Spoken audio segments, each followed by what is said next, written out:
I want to talk about the first vision, because if the first vision of Joseph Smith, if it's true, which many don't feel like that it is the most extraordinary event except for the death of Jesus.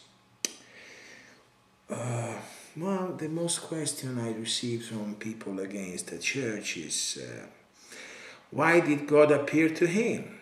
There are no more visions. God can be seen. God hasn't a body, and so forth. Well, let's start from another point. Why was necessary the first vision? We believed in apostasy. There was an apostasy before the restoration. That's why we need a restoration. There are many scriptures talking about the apostasy.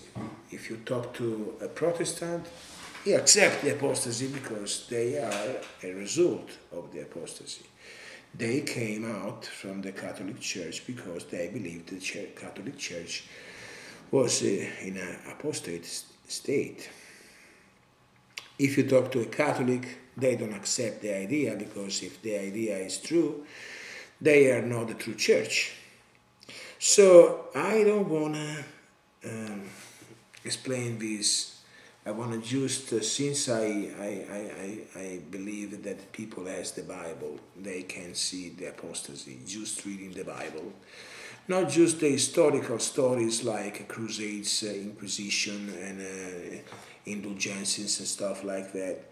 But even if you read the Bible, you see that the doctrines and the principles were destroyed from the main principles. Well, let's talk this about the Protestant. Protestants, they were great. I mean, I really admire them because they had the courage, they were brave to get out of the Catholic Church. They fight the Catholic Church, and they did great. I know they were the forerunners for us, and I have great admiration for what they did. Also, I'd like to say that even though they did good, they never said they were restorers, but they were reformers.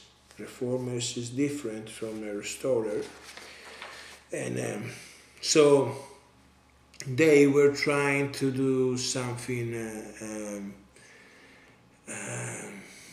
good, but they were unable to fix the problem totally. Okay? We know that when Jesus came, the Jews were in apostasy, and there is a passage in Hebrew, chapter 7, verse 11 and 12, that's very interesting. If therefore perfection were by the Levitical priesthood, for under it the people received the law, what further need was there that another priest should arise after the order of Melchizedek, and not be called after the order of Aaron? For the priesthood being changed, there is made of necessity a change also for the law. This is the real problem.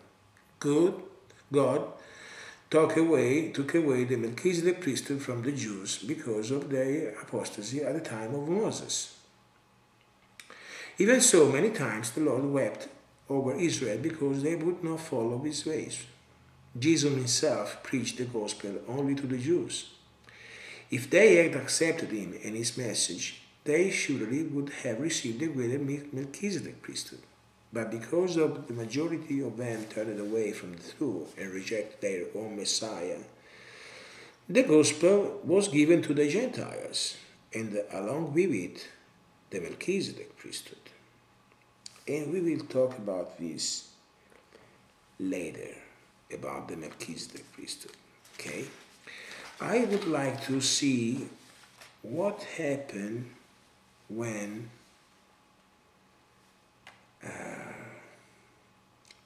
John the Baptist you know, came on the scene.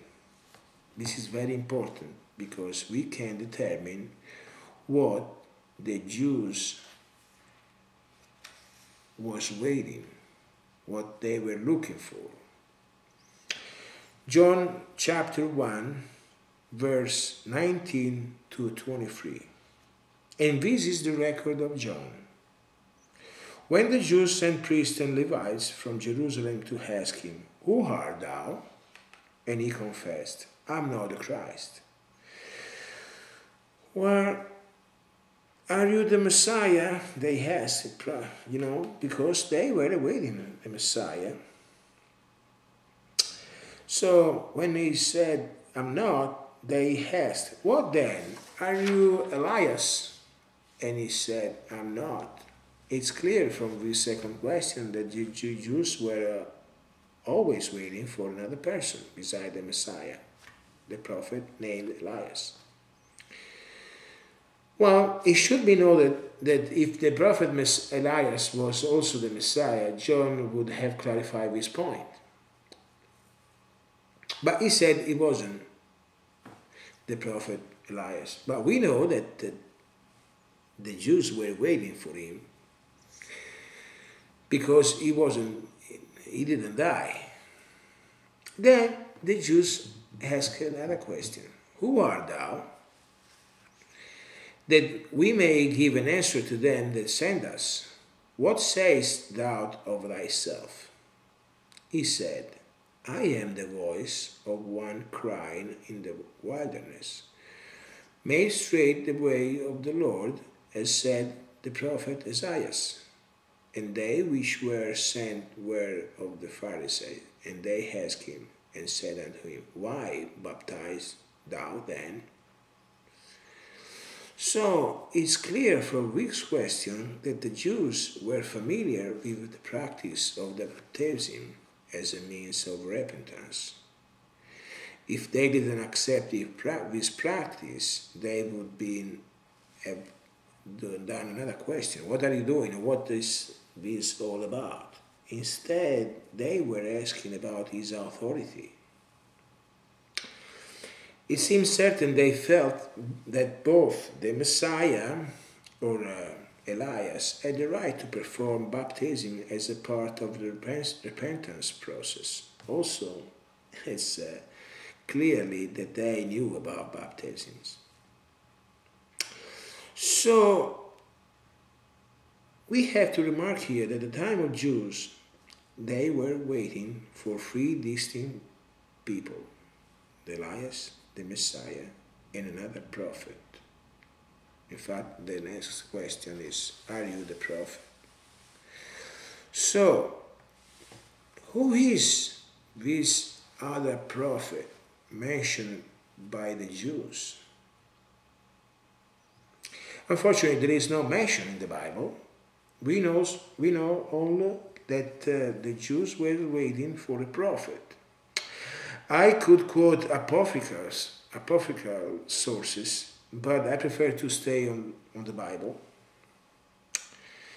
And if we read in Isaiah chapter 29, verse 13 and 14, "Wherefore the Lord said, Forasmuch as these people draw me near with their mouth and with their lips to honor me, but have removed their heart far from me, and their fear toward me is taught by the precept of man. Therefore, behold, I will proceed to do a marvelous work among these people, even a marvelous work and a wonder.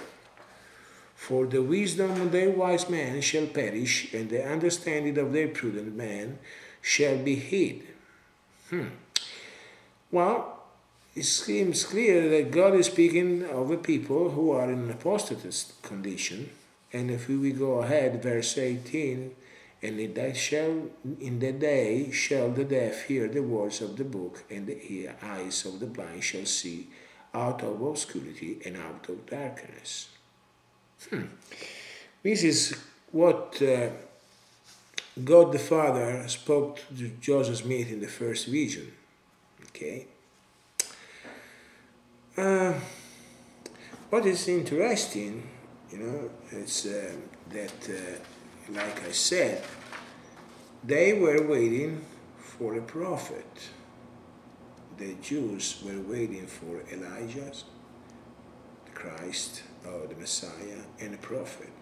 So, a prophet in the last days.